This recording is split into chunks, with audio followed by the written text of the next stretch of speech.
So the issue, as was always since the 60s forward, I think, is not simply an issue of religious freedom or an issue of an eccentric minority social practice being tolerated by the majority, the way they tolerate handing out pamphlets in airports or something like that. The issue is, in fact, what kind of people shall we be? And then what kind of society shall we put in place? And that's why my theory of evolution is not simply a dry footnote on an issue that involves anthropologists, primatologists, and biologists, but it turns into a political issue because our unhappy, addicted, ego-driven condition has become not simply the source of our own unhappiness. That was bad enough. But now it's the source of great discomfort and dislocation for all life and human society on the planet. We are out of control. We are basically severely addicted to things and cannot stop ourselves.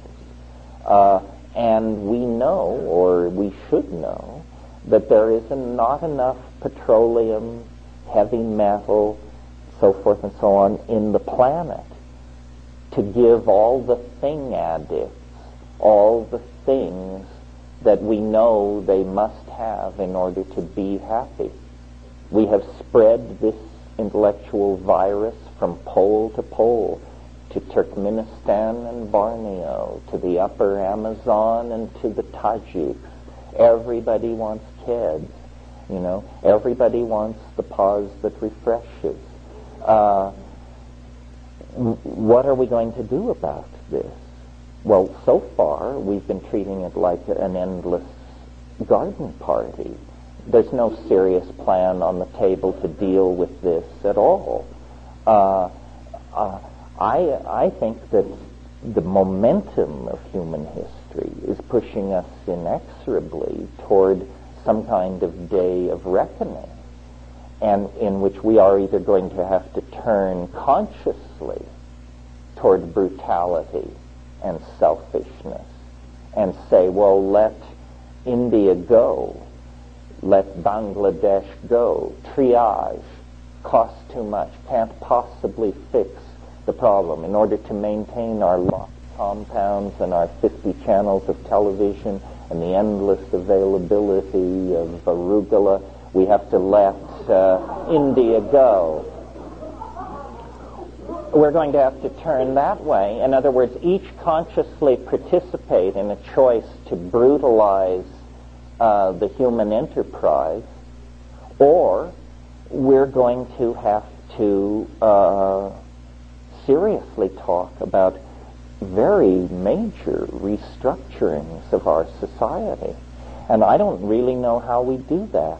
I was living in Northern California a couple of years ago when they wanted to close an air base near here, and the newspapers were filled with for weeks with analysis of whether Western civilization could absorb this hammer blow at the very heart of its institutions of closing one friggin' air base, for crying out loud.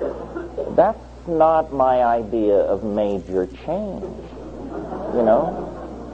We may have to give up some of our pretty things. We may have to discipline some of the irresponsible social philosophies that run amok among us. And no, I don't mean the advocacy of psychedelic plants. I mean the Roman Catholic Church's position on population control in the Third World. And the Germans take quite a knock for the Holocaust, but the Catholic Church manages to push more people into death, disease, and degradation every year than the Holocaust managed in its entire show, and it's thought rather crass to even mention the fact. It seems to me, as long as these Catholic bishops can show their face in public, that we are in complicity with mass murder. It's not pleasant news, but what are you going to do about it? Islamic fundamentalism, another bunch of knotheads with an anti-human agenda. What are we going to do about this? Are we going to go gently into that good night of planetary chaos, extreme distortion of class structure, defense of what we have at any cost against those who have nothing? There doesn't seem to be any other plan on the horizon. Arthur Koestler, who probably never thought he would be quoted by Terence McKenna, a very conservative character. You'll recall he was a Marxist who turned on Marxism and led a very interesting intellectual life. He wrote a book 30 years ago called The Ghost in the Machine. And he made a case similar to mine, but a little simpler. He observed human beings are hardwired for homicide. This is what we do best because this was something we had to do, apparently, at some point in our past, at least in Koestler's view. He didn't believe in a mushroom paradise. But he reached the same conclusion that I have, which is we need a pharmacological intervention on antisocial behavior, or we are not going to get hold of our dilemma. And there have been dystopias based on drug intervention on aggressive behavior. You all remember Brave New World, where every time anybody raised their voice, they were given a gram of soma and told a gram is better than a damn. They had a thought in their head. Well, that's a terrible drug. Let's not introduce that. Uh-oh, the bad news is we've had it for decades. It's called television. We have millions of people in larval, low-awareness lives in their little condominium apartments, just ladling this garbage into their minds. The average American watches 5.5 hours of TV a day, so imagine how much time these people watch. I mean, to think of that as human at all, if that were a drug, we'd be up in arms. If people were loaded at home with that level of mental condition day after day after day, we would do something about it.